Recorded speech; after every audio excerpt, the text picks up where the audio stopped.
We've got a great panel for you. I'm really excited about this one. Our final panel of the day, we're going to talk about some opportunities for small business owners and new services and models that have popped up thanks to the spread of broadband. It's really enabled almost a digital Main Street, if you will, here in the United States, where you can be a business owner, a single business owner, entrepreneur, serving any kind of niche, and also being able to reach people all over the country and even in some cases around the globe. So we have a fantastic panel here today, and I would like them each to introduce themselves, tell us a little bit about who you are and your company, and we'll begin with you, Chris. Great. I am Christopher Grace, the CEO and co-founder of Care Advisors. We offer a virtual social worker service. So we have a software platform.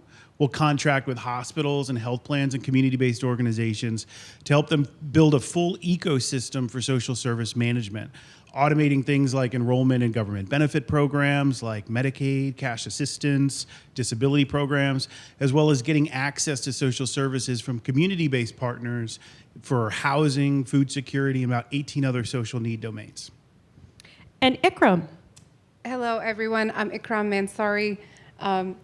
Fellow veteran, Army veteran. I am the COO of VetsinTech. So it's exactly that. We help transitioning veterans and military spouses into the tech ecosystem. So we have the 3 E's, education, employment, and entrepreneurship. Under education, we have a VetsinTech Academy, web development, cybersecurity, cloud computing, machine learning, AWS, IBM. I can go on and on. And then employment, we have a tech coalition that consists of all the tech giants, around 45 of them, that help us place these trained veterans and military spouses into tech careers. And last but not least, entrepreneurship, we focus specifically on tech startups, access to capital. We'll dive a little deeper in all of those things. Thank you. And Joy. Well, hello. These guys are changing the world through technology. I just do it one pie at a time, right around the world. My name is Joye B. Moore. I am founder and CEO of Joyebells, home of that southern backwoods country deliciousness, okay? We share family recipes and love through legacy recipes passed down by my grandmother, my 3rd great grandmother, making me the 6th generation to bake these recipes, and my family, the 1st generation to turn those traditions into a business. And I'm excited to share how broadband, internet, to be honest, I never refer to it as broadband. It's always internet for me. But the internet has done wonders for getting the word out and introducing Joyebells and having us the ability to take our resources, tools, and talents and then make those work for us as we built our brand. Well, I will say the pies are just as critically important as all the other services that we provide. Thank so you. Excited to talk with you all. Chris, I'd love to start with you. Like many small business owners, your path to this was not a traditional. You didn't wake up one day and say, right out of college or turning 18, I'm going to be a business owner. Can you tell me a little bit about your path to entrepreneurship? Yeah, no, I took a really different path in getting to what is now community health in underserved communities. I started out as my professional career as an Army officer, and then I moved on to become an investment banker working in New York and London, which, if there is an analog or an opposite for community health in underserved communities, might be investment banking. My founding story is really one of a family story. I had been really close with my grandfather growing up, and he got sick and didn't get the help that he really needed and deserved. And after he passed away, I wanted to find a way to impact rebuilding the social service safety net so people like my grandfather John don't fall through the cracks. So I ended up leaving finance, and I didn't go right into starting a small business. I thought the best way to kick things off was working on the nonprofit side. So I built a team. We got some significant state and federal grant funding, and we grew to be one of the largest navigation programs in the country based right out of Chicago. We grew that to have hundreds of community-based organizations and a network. We were serving tens of thousands of underserved individuals, helping them get access to health insurance and a variety of social services. And we grew that to be about as big as you could grow as a nonprofit. So I really wanted to find a way to leverage technology, capital, to build a national impact, and that's really where Care Advisors was born. And Joy, you also have a family story that you talked about a bit in your intro. Tell me what inspired you to share those family recipes with the world. Well, for more than 30 years, I've always baked our family's recipes per gifts, per request. So I never had to buy Christmas presents, never had to do anything but show up with food, which was always awesome. But then one day in 2019, in spring of 2019, the nonprofit that I worked for, which was an out-of-school time system, which provides quality aftercare or learning opportunities for youth, middle schoolers, after school, which I felt real close to because I'm a thriving survivor of an untreated mentally ill mother. So, and I was homeless from age 14 to 17, still went to school every day, still graduated on time, which thanks to a counselor at the YMCA who asked me every day, show and prove your homework. Joy, you got homework? And I'd go, yes, ma'am. And then I'd have to do my homework. And thanks to Miss Tina, I graduated high school on time. So I'm super excited about that. And then those opportunities to thrive, along with being in the kitchen with my mother, going on through graduating high school, finding my space, and then saying one day when spring of 2019, and the nonprofit said, you know what, Joy, we're restructuring, and I'm so sorry, but we're going to have to eliminate your position. The first thing I did was I cried. I think I dropped like 2 tears. It was like, I'm standing, I'm trying to be cool at the desk, you know, I'm getting fired, right? So I'm sitting there, and I'm being strong. And she's telling me, and I understand, because they really did need to let me go to be able to expand what they were doing. So I got it. And then and maybe 10 seconds in, something said, this is the perfect opportunity for you to have that business, start that business that you always wanted, right? And so I'm scared and all of these things in that same moment, but at the same time, I feel my back straightening up. And I'm like, okay, this is the opportunity. I can do it. If I can start all over somewhere else and prove my worth somewhere else, I can prove it to myself, right? So we launched Joyebells in October 1st, 2019. We went from there to the Today Show. Went from the Today Show, and then we got into the independent stores, ended up in Southern Living Magazine, Southern Foodways Alliance, filmed, recorded my oral history for the Southern Food Project or something like that. I want to keep going. Okay, but I do want to say we won 2022 Emerging Entrepreneurs of the Year. I wanted to get that out because my husband and COO of Joyebells is sitting right there, and I thought it was important that everyone knew that as a family, we've made this huge contribution. My family, they all quit their jobs. We moved 7 deep into a 2-bedroom apartment. My family volunteered for 2 years for free to grow Joyebells. And in the midst of all of that, we went from the big pivot. We went from being in one local restaurant. The big pivot happened. Essential, non-essential started floating around, right? And everyone had to figure out what they were going to do.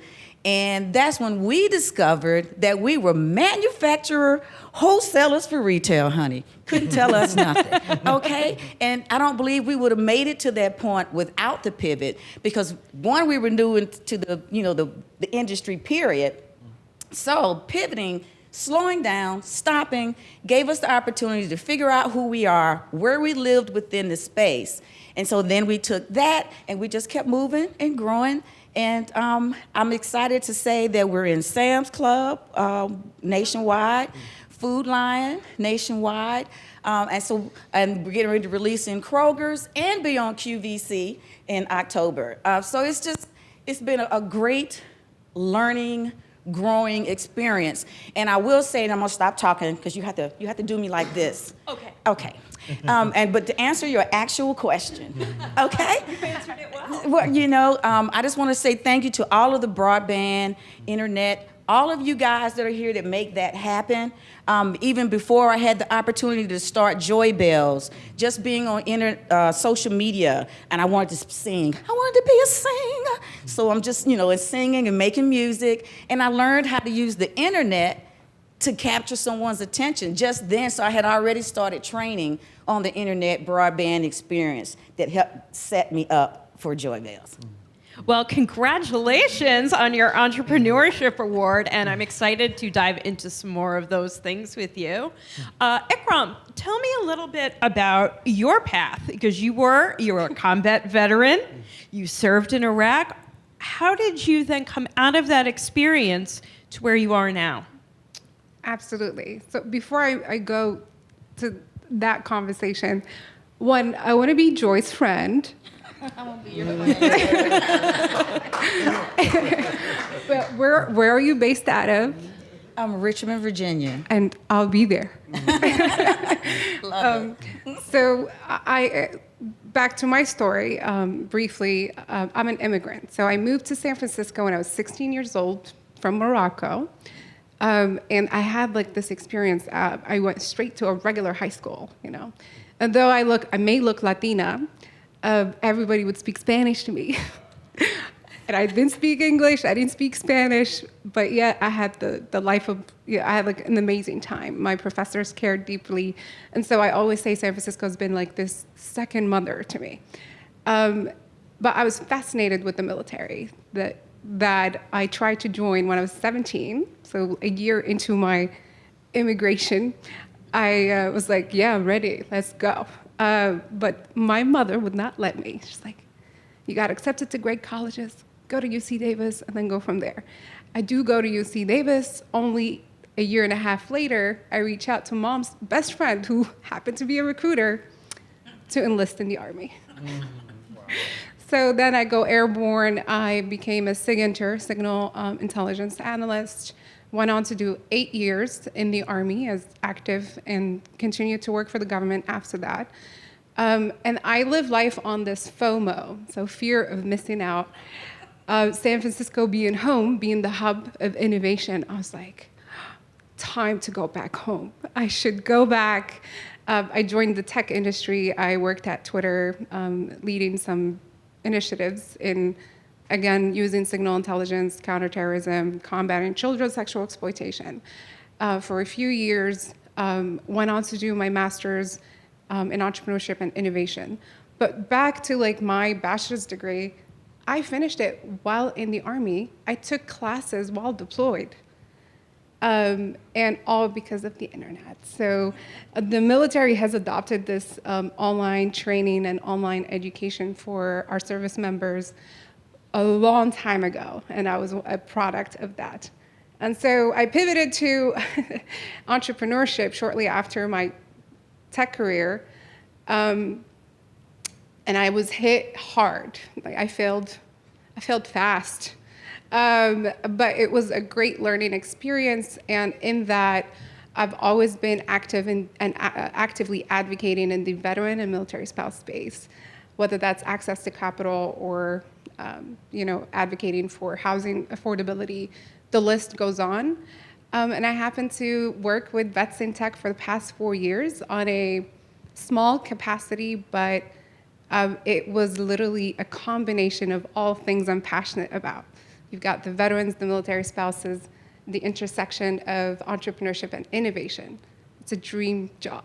And so as of June this year, I took on role full-time as COO and really driving all initiatives. We'll talk more about it in upcoming things. Chris, I'd like to come back to you. We had our keynote speakers earlier today, Ron Emerson of Zoom and Dr. John Halamka of the Mayo Clinic, said that digital health tools are particularly important to assist patients who lack those support networks at home, or they can't access resources they need, or even just basic care. How do you work with hospitals and care providers to sort of fill in those gaps, especially for vulnerable patients that might be that are either experiencing homelessness or they're a senior living alone, how do you make sure there that you're catching those people and sort of coming in as that safety net to make sure when they leave the hospital, they're not just lost back to the system? Yeah. No, we saw a lot of challenges, prior to the pandemic. I think a lot of that was exacerbated during the pandemic. So we'll oftentimes confront patients that are going through an episode of care at a hospital. Maybe it'll be older adults. It could be children that are with families that are dealing with a long-term chronic illness that they were born with. And they're dealing with the health conditions that they have to manage. And all of a sudden, you start to see this interplay of social services impacting healthcare when you need access to healthy food, you need access to stable housing. And if you don't have these, you really can't manage your health successfully. So if you're going through a discharge and you're a new mother, and let's say you have a baby that was in intensive care, and now you're dealing with all of these challenges being a new mother and all of these illnesses and a variety of medications that you have to manage and doctors you have to go with. Everything around, taking care of yourself kind of falls by the wayside. So that's where we step in, ensuring that, we saw some challenges during the pandemic with an increase in need for affordable housing and access to those resources. So we would help these individual patients connect with either new subsidies that were offered during the pandemic or access to benefits that were either offered by the state or the local township so they can get access to that affordable housing or subsidies so they don't lose their housing. So you could get access to affordable food programs. So you get healthy food for yourself or for your children. Really important when you're treating chronic conditions, either as an older adult or in the pediatric space. And it's really important that we're tying these together with a communications with the clinical team. So when we understand someone has a discharge or they have an emergency department visit, that we're able to coordinate care effectively at the time that it's needed. If you're helping someone, 3-4 months after they actually need those services, which can be a big problem, you're not really being effective in trying to ameliorate some of the root causes. So we really tie together a comprehensive approach, good communication with the clinical team to ensure that the individual patient's getting access to all the resources that they need. Thank you.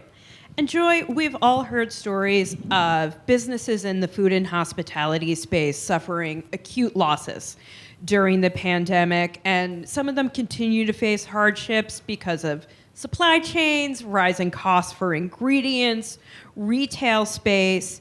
You and your family, that excites me so much that it's such a big family story, have really been able to sort of move beyond this by concentrating on the internet and e-commerce. Can you tell me a little bit more about why you saw that as a better opportunity than sort of some of the traditional spaces where a small business baker such as yourself might go into and thinking, oh, I have to have a brick and mortar store, all of those things? I tell you, it's been a huge, surreal blessing, just the whole way this journey has moved and navigated itself. Again, when we started and we went into the smaller restaurants after, I was released from my job, in my mind, that was it. I had made it. I'm in all of my local restaurants, and I was happy with that. Then the pivot came, and then I was kicked out of the restaurants, like I said, and figured out that we had the ability to still stay alive and make a living wholesale, manufacturing, wholesale to retail. And I would have to say we struggled it's just amazing. I hung in there. No matter what things looked like or how they felt, we kept moving. We kept moving. That's my mantra.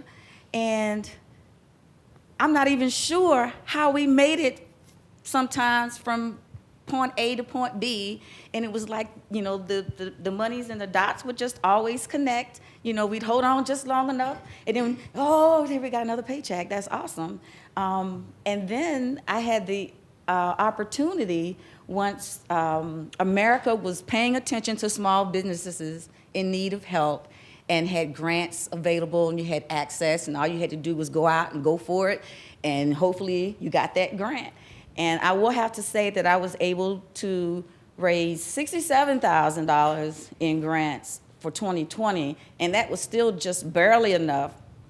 Now, we weren't getting paid, so there was no payroll or anything like that, but it was still just barely enough to make it, you know, throughout the year, trying to hold on to Q4, which is when we do our biggest sales or in volumes. And I would have to say that we got the call from Food Lion, right? And prior to this, all the way up to November 2020, we were just in 3 grocery stores, 3 local grocery stores. And I mean, we are pounding the pavement on the internet. We posted 7 times a day for 21 days straight. By the time someone came and visited our page, we already had a social proof. It wasn't as if you came and we're a new business and, oh, I'm not sure if I want to eat any of that. There's hardly anything happening over here, you know, none of that kind of thing. So we posted 21 days straight. Needed the internet to do that. Every engagement, every comment, we were there. They couldn't get I'm sure it didn't rest on the page 10 seconds before we, hey girl, thank you so much for all you're doing. Oh, we just love you so much. Come on out, come on over to my demo. Let me sign something for you. Let me give you something. And we took that and was able to grow that into Food Line finding us, right? And once and it all lined up. Comcast, where are you? Is Comcast in here? All right. Hi, Comcast. All of the timing was just incredible, right? Because we had gotten into Food Lion, but it took 9 months for the launch to actually happen. So we still had to stay alive for 9 months before we got to the big chance and opportunity. And in the in-between time, I applied to Comcast's Comcast Rise grant, which was an internet broadband, because first, you know, everyone's looking for grants with monetary value to it because we need it, right? But when I saw this and they said they were offering the monetary value or the in-kind value was internet, broadband, you know, a chance to actually grow your brand, and we didn't have money to advertise, and we were just launching in Food Lion. I mean, the timing was just beautiful. And this grant, this ability to have our commercial that I had already did with my phone, you know, all of those things like everybody else. And that grant, through the power of broadband and internet, saturated the whole RVA, Richmond, Virginia, Petersburg, all of the surrounding areas. You guys rocked it.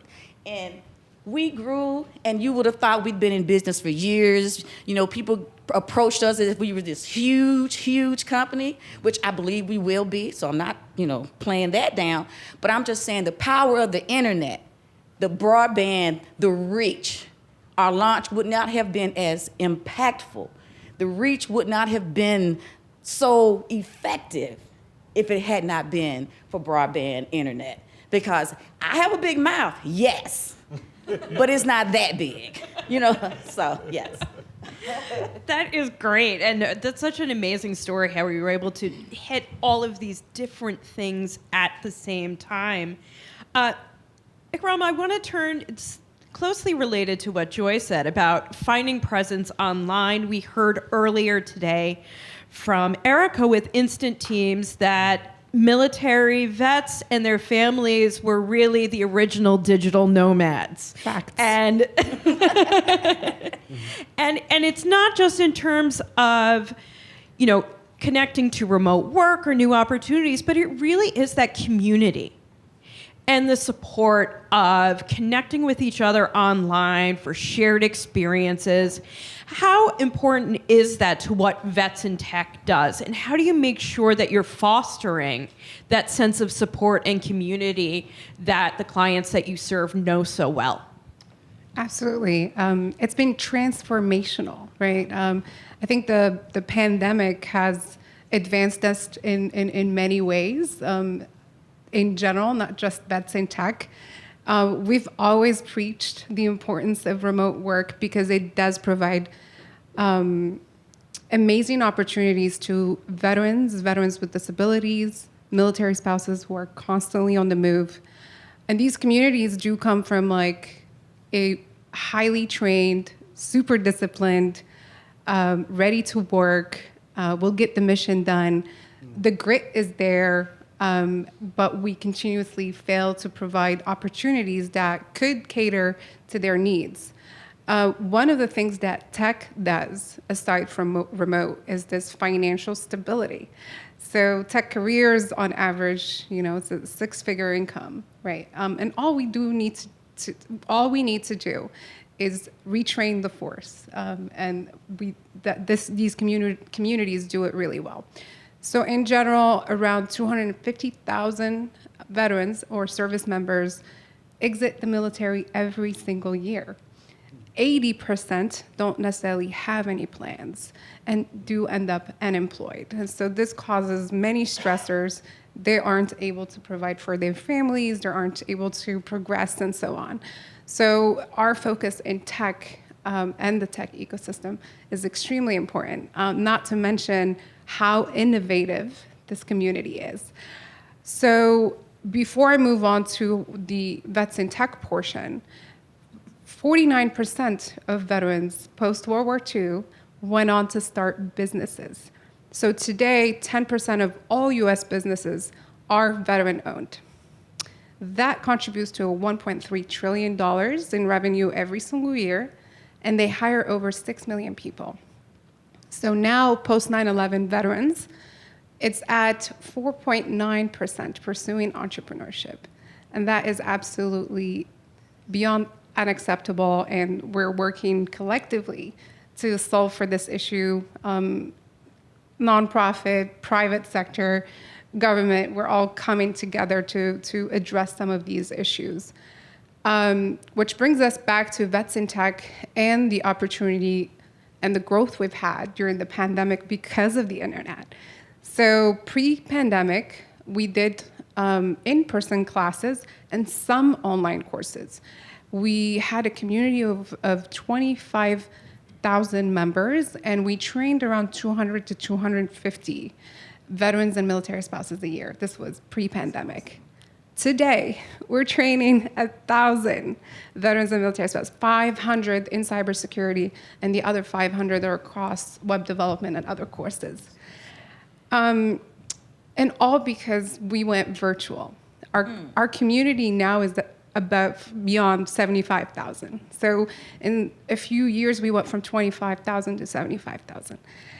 We're seeing opportunities. We're seeing military spouses, veterans joining us internationally because they're not all stationed here. We have stations overseas in Europe, and some of them joined us from deployments, to do their pitch. We host pitch events and so on.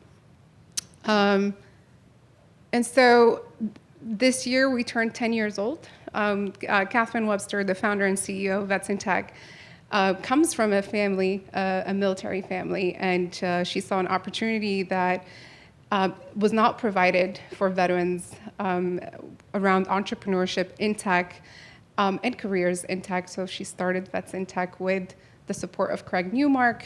And so though we care deeply about the national security, our communities, veterans and military spouses, make for great skilling and upskilling members in any workforce, especially the tech careers. Oh, that's fantastic. Chris, you are one of those veteran entrepreneurs, so want to acknowledge that. Thank you for being a part of that. One of the things that I find really interesting about care advisors is people tend to think healthcare, it's big corporations, it's Fortune 500. There's not a lot of room for small businesses. How has the adoption of digital health tools and all the things that come along with increased internet access allowed a small business to occupy a really important space in healthcare? Yeah. So I think a lot of the biggest players in healthcare are really large enterprises, whether you think about them as large health plans like United or Blue Cross Blue Shield, or some of your largest healthcare systems that oftentimes are the largest employers in any market. They'll have 50 to 100,000 employees in a regional metropolitan service area. So these are large, significant enterprises. But what I've found in my 5+ years working in healthcare tech, like many other large businesses, they struggle with innovation. They have a really good understanding of some of their problems, but it's hard for them to think through how you apply innovative solutions and new technology in ways that aren't proven.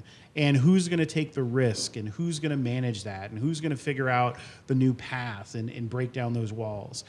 If you're working in a large enterprise, like a large health plan or a large hospital system, you're not really getting paid to do that. So there's a lot of a really low risk tolerance in trying to break down these new barriers and using technology and internet and software systems in a new innovative way. And I think that's a great area to innovate in. So if you're doing something new, you can really outpace a lot of the largest systems, even in healthcare, where it's really regulated, it's very conservative, because you're one of those new businesses that's willing to take risks that really, the leadership at large health plans and hospitals are just not willing to assume. So you can outsource the risk and outsource the innovation for them, and they really can rely on you as a partner to do that. Joy, you touched on this in some of your earlier comments, but I want to talk, so in getting to know you and the story of Joyebells, we looked at some of your social media, which is amazing. We are very big fans here at Network On. How critical has that been for a small business? You think about the cost of traditional forms of advertising and marketing and promotion. What do you see that, because of the internet, what you've been able to do in social media and really develop a personal connection with your customers? I feel like the internet is the end all be all. We went from a launch October 1st, 2019, which is the end of the year. And again, we're not even, I'm sorry. So we went from launching October 1st, 2019, to now, we're not, October 1st, we'll be officially 3 years old. Yay! So we went from October 2019 to October 2022, and we're now nationwide. And that's unheard of for a little brown girl with a startup that no one's heard of your product. Who are you? And the internet and broadband, of course, hard work and all of those things, they all work hand in hand. But if I didn't have the internet, or what you guys call broadband, no one would know who I am. We would be part of the generation that had to ride and drive from city to state, demoing, introducing yourselves. And then with the pandemic, they shut all of that down. So which was what we were initially setting out to do, which is, to go out and do a little demo tour, but the pandemic shut that down. And then we found out that power, like you said, of the internet. And it has taken us, again, nationwide, 3 large grocery chains and a shopping network. And I get to sit here in front of you guys and sound all smart and like I have something really to say about the internet, So I'm just saying it has the power for you to help you shift, change, become whatever it is you want to do. And then just a click away, you can introduce yourself to the entire world with just a click away. And we've been able to take that opportunity, parlay it, build on it, and again, have a wonderful launch through Comcast with the RISE program. And that put us in a position where a lot of other people, a lot of other chains could say, hey, there's the social proof, they can sell product. But we wouldn't have been able to have the proof outside of us saying it ourselves if it hadn't been for the internet. So the internet allowed us to take that and just keep moving. That's amazing.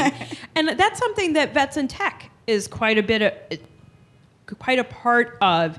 And how important is it for first-time entrepreneurs? You know, I can imagine if I was starting a business, my first step would be to search online for how to start a business. How important is it to have organizations like VetsinTech that are giving that mentorship? You're bringing together the resources for first-time entrepreneurs all in one place and with that added individual support. The start of VetsinTech about 10 years ago was initiated on an entrepreneurship pillar. It was a hackathon that was done in Silicon Valley, and like all these veterans came together and was like, asked Catherine, please do more of this. You know, we, as she says this all the time, they told her that we only get like invited to like lame career fairs, something like that, right? So nowadays, we're working on an amazing project, again, like with not only government, but other entities worldwide. This one is Venture Equity Project. That sounds really cool, right? And we're working with NASDAQ Entrepreneurial Center, JP Morgan Foundation to catalyze capital and minority entrepreneurs. And VetsinTech gets to participate in this global research that's over 3 years to really bring in the perspective of veterans and military spouses into this equation. So it's been a phenomenal journey understanding the needs of entrepreneurs from our community. And what we've come up with during a transition design 6 months research is that certain resources exist, but the access to it is or lack of the access, exposure and awareness. So minority entrepreneurs, including veterans and military spouses, aren't aware of certain opportunities. If you're not aware, then you can't Google it, you can't search it. But if you are aware, then you'll find VetsinTech, or we will find you, one way or the other. What's been fascinating, last year we hosted our first virtual pitch event with prize money from JP Morgan. We're hosting that again this year on the 13th of October. And so again, we focus on tech startups that could potentially be venture-backed. And the solutions that come out of these ranks, the veterans and military spouses, are elite solutions that with the right resources and the right access could go on to become a Series A, B, C, D, venture. And that's what we strive for. Oh, that's great. And Chris, you work with a lot of community organizations and community activists around some of the populations and folks that are served by care advisors. You know, during the pandemic, no one needed more service than hospitals, than community groups. You're based in Chicago. How did you stay in touch with this big network to make sure that they were getting the support and the services they need? Yeah, so, with our unique population, we saw a lot of particular challenges during the pandemic. Number one, you already have limits on broadband access to some of these communities.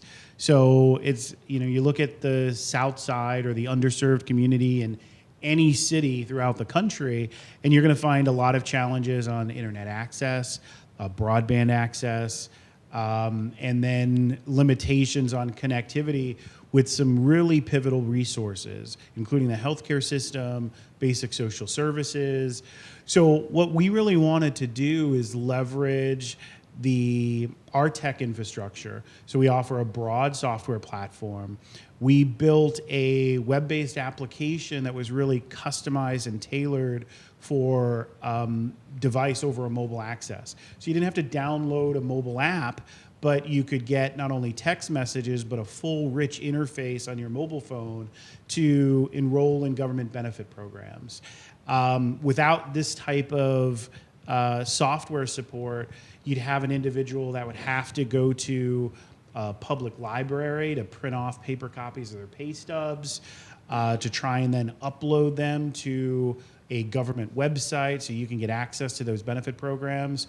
There's states like Arizona that still have over half their population that has to go to a community resource center in person to drop off this paperwork. So being able to leverage online access to download direct connections with large employer payroll systems so we can get that income verification information electronically, submit that to the state electronically, was critical in people being able to maintain their government benefits, was critical in being able to make sure you can get data from your healthcare provider over to a local community social service agency that needs that for you to qualify for a healthy food program or support so you can prioritize access to housing. So I think the technology infrastructure is really key, and particularly for a population that doesn't necessarily have the ability to just open up a desktop computer and have T1 broadband access to do everything at home. And Joy, I want to ask you a question about something you mentioned in your bio online that I thought was really interesting, is that part of your mission is to build generational wealth for your family, and that's so important, critical, because this is a multi-generation business. The heart of it is in family. How has the internet opened those opportunities for you? And do you think without the ability to reach this global, worldwide audience and keep building through social media, through internet orders, do you think it would be as easy of a path to your ultimate goal? No, I don't believe I would be even 50% of the way of where we are now. I mean, there's just no way to have humanly possibly reached the masses as we have right now. So sorry. So yes, without the internet, we would not have been able to have the impact.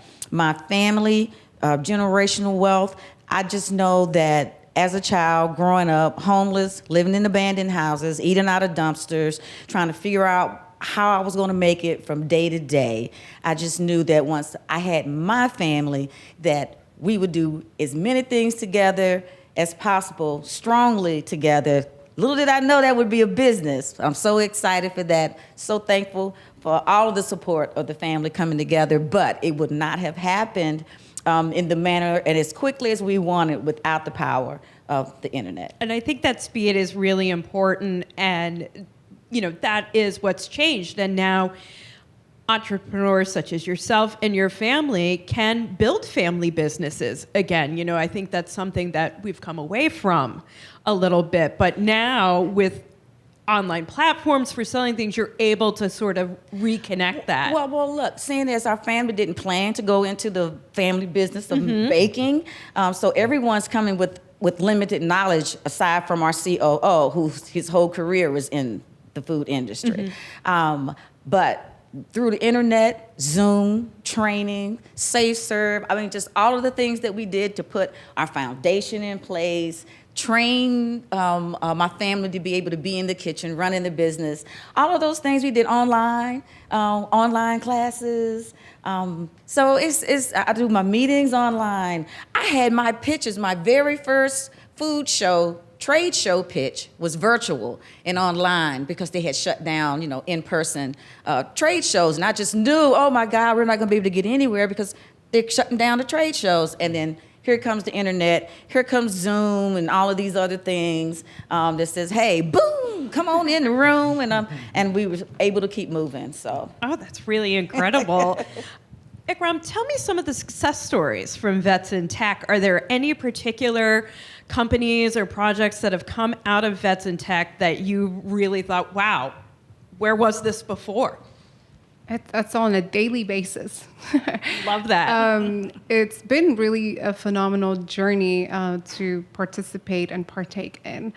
And we have amazing success stories that are made possible really by our great sponsors, Craig Newmark, Philanthropies, DraftKings, and Adobe, and amazing. And we also work with Comcast too, and provide these opportunities of training. We have veterans who literally also, some were homeless and went on to a career in tech, being able to financially support not only themselves but their families. Others who literally were on the verge of, and this is a sensitive topic, the suicide is really serious issue amongst the veteran communities. We're averaging 22 a day, but a lot of it comes from stressors. Our disabled veteran community as well, not considering or not believing that they can land a job in tech. And having tech does not equal technical role, right? Yes, though we do train in web development and other things, technical. Veterans and military spouses make for great people managers, project managers, program managers, product managers. So we continuously work on demystifying tech. We have amazing stories of startups who went on to win major contracts government-wise, or are creating and building solutions that are changing lives, or are servicing national security. So it's a wide range of opportunities and innovations that are led by these amazing veterans and military spouses. And we get to be part of that.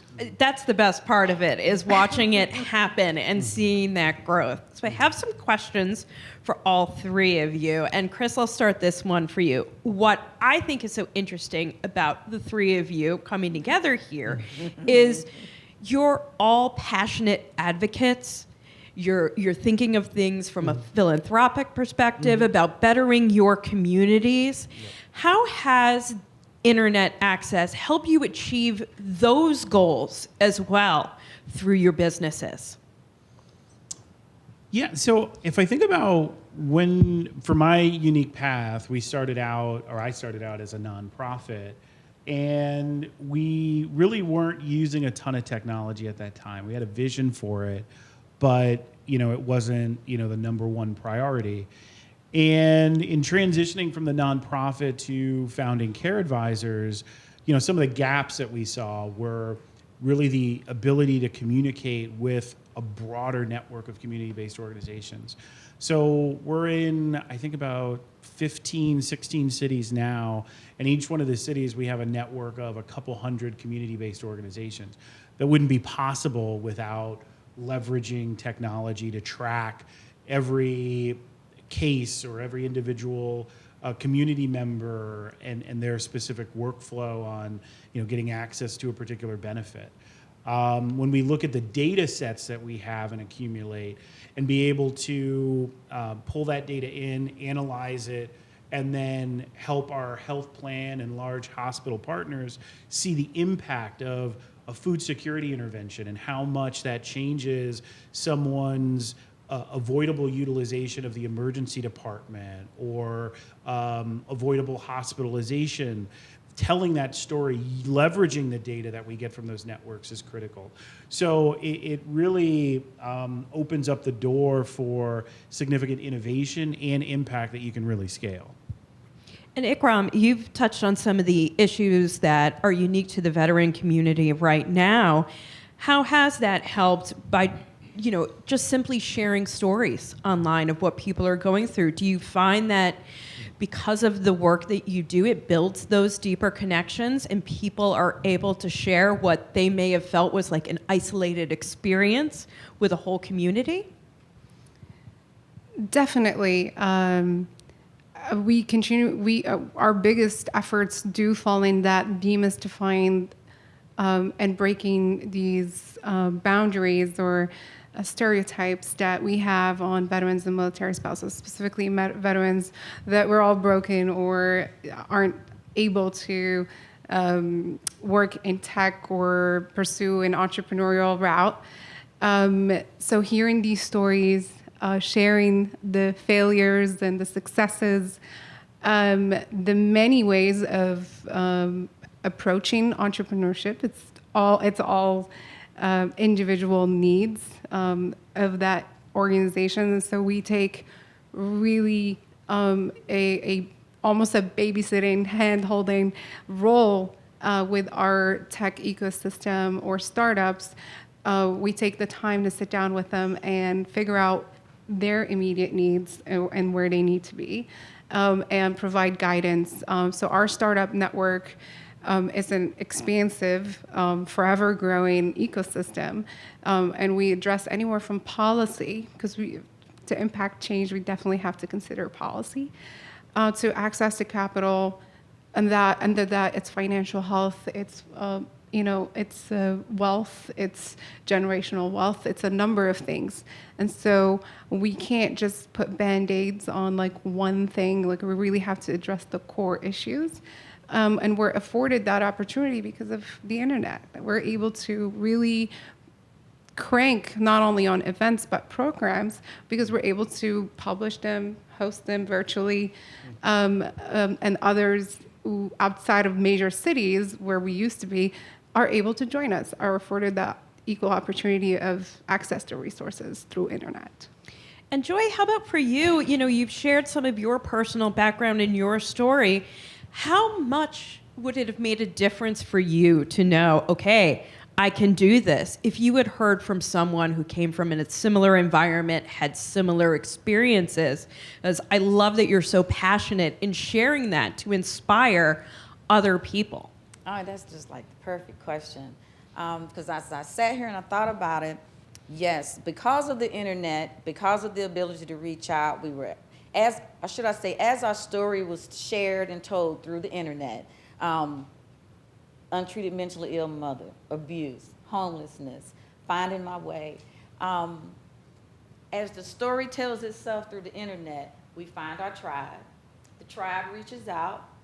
We formed Joyebells Charities, which focuses on the 4 different focus areas, from teen homelessness, child abuse, mental health wellness, those things like that. So the internet has allowed us to, one, share the story, find a tribe, and give the tribe somewhere to connect to, and have some aspirations for or find resources. Because on our website, which is another thank you to the internet, we have this big old website that hosts all of this information that has nothing to do with pies. It's all resources for mental health wellness and all of the things that we were talking about.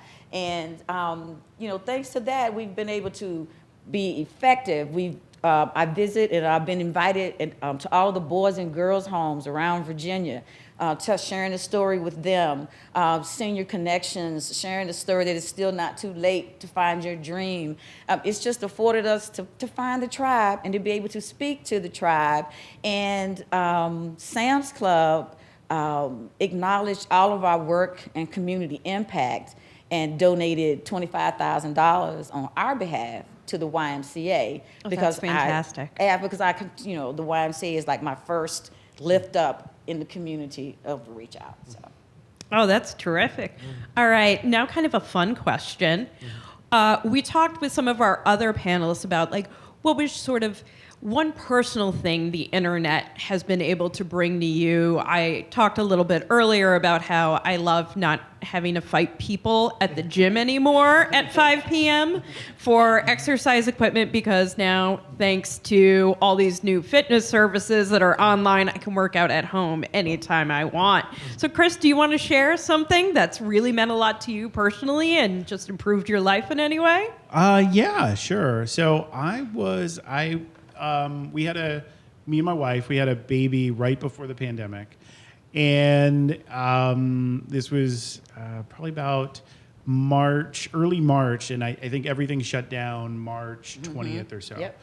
So when it came to sharing pictures, when it came to sharing stories, you really couldn't do it face-to-face anymore. I think my mother, my daughter's grandmother, saw our baby when she was born, but for the better part of a year, she didn't really get to see her face to face.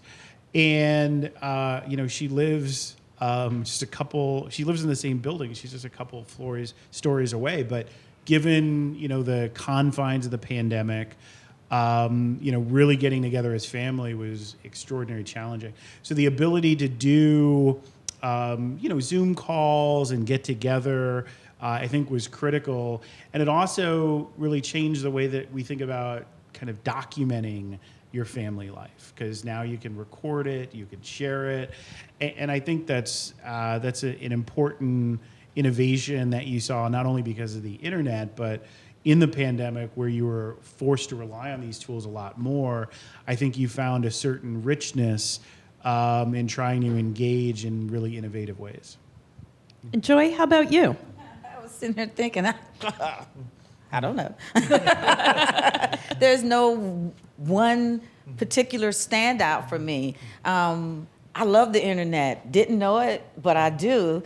I would have to say the internet taught me how to have a personality on the internet, and that if you, which I figured out along the journey, that you can, should you want to invest the time, you can figure out who you are and then be able to effectively express that and then get engagement or embracement back for being yourself. I would have to say that's what I personally learned on the internet. I mean, especially... Well, Joy, you had personality before the Yeah, internet. I find that very hard to believe. Share it online. But I think that's so wonderful, especially because what motivated you is so close to your heart. It's so much of a personal story of who you are. And I think that that's something that small business owners are finally getting, that opportunity to tell that story either through social media, interacting with their customers, sharing their entrepreneurship journey, building community advocacy and organizations. Ikram, how about for you? It's a few things. I'll start with this military sentence I tend to use a lot. I embrace the suck, right? So I did my PhD in 3 years. I'm working on my dissertation, and solely because of the internet, right? Because I still had a full-time job. But because the pandemic hit, things went fully virtual. I didn't have to be in a classroom once a week, so it afforded me this opportunity to be able to be anywhere in the world. And for example, last year I was literally all over, and I would be taking classes at 3 a.m. in the lobby of a hotel in Paris, France. So it was pretty interesting. But because of that, I'm able to be afforded all these experiences that otherwise I would not have had or accomplished, because I don't have any clones. A lot of people think I do because I'm all over and everywhere all the time, but it's really because of the internet. The other thing is the internet is an enabling tool of my toxic traits. Toxic trait being I see something, I'm like, oh, I can do that. YouTube will teach me. And so renovating a house, for example, I should not have done any of that, but I did. And it worked out. It increased the value of the house. And then the content creation and the creativity it brings, anywhere from VR gaming, and that kept us sane during for our household, to a pandemic. My mother was going through cancer treatments, and they would not allow us in the hospital. So our tool really was the Zoom calls and us dancing for her, So all those things. Wow. That's great. I thought you would talk about shoe shopping, because that is my toxic trait the internet has enabled, and we talked about that earlier. That too. Yeah, that's not good. No. Well, I have one more question for all of you, and then we're going to turn it to the audience to see if they have any questions. But we are here. We are customers. Some of us work in policy arenas, at nonprofits. What is the biggest thing that small businesses and small business owners, entrepreneurs, really need support from right now? And Chris, I'd be happy to turn to you first, or I can always go. Oh, go right ahead. I'm a student for life, and so I'm great at these transitioning moments, so I can give my fellow panelists time to think. Thank you. Great. Thank you. Team player here. Generally speaking, it's unlocking access to capital. It seems to be one of the top needs. And access to capital isn't just venture capital, right? That's correct. It's SBA, it's small grants, it's small loans, it's credit cards, it's a number of things. And so in that sector of access to capital, some of the issues that do impact minority small-owned businesses are along of the financial health, lack of assets, lack of owning, home ownership.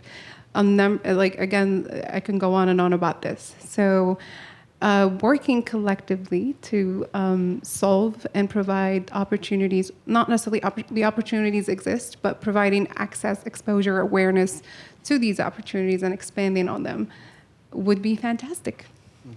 I'm glad you hit that point about especially access to capital for minority business owners because, facts and figures have shown that the traditional paths, bank loans, all of those are not always equitable. So I'm glad that you highlighted that for us. Chris. I think access to capital is a huge challenge. What I'll do is maybe complement what Ikram said to talk about some of the root causes, behind that. I think when you're talking about starting a new business and raising venture capital, you have the fastest growing segment that's really outpacing any type of demographic that you could invest in, which is African American women. Yet they're getting less than 1% of capital investment from venture capital, and there's outsized returns, 3 to 4 to 1 from what you see in investment in majority entrepreneurs. And I think some of the root causes that we see behind this and unpacking it is really understanding that the businesses that are being built uniquely to solve problems that minority entrepreneurs face. And minority entrepreneurs, when you look at the overall demographics, are the new majority. Whether that's 2030, 2040, these are the demographics that are going to be driving a lot of the consumption and the decision making, and understanding to invest in these communities now will yield significant opportunities in the future. And it's also the right thing to do. Yes. Joy, we're all going to support you by buying a pie. So we've got that covered here in the audience. But what else can we do for business owners like yourself? Well, my sister here, my brother here, they really covered the funding side, which is the majority of most small businesses' issues. But I would like to say, on behalf of all the other little small businesses, you can find funding. You can even get the funding, put it in your bank. But if no one knows your brand, no one knows you exist, you're wasting money and you're wasting your funders' money. Right? So I think small businesses need more opportunity on larger platforms for brand awareness. The more Comcast Rise grants, so to speak, is what I'm saying, that gives small businesses that have worked hard, positioned themselves to be in a visible place and support that. I think that if along with funding and brand awareness, businesses can survive.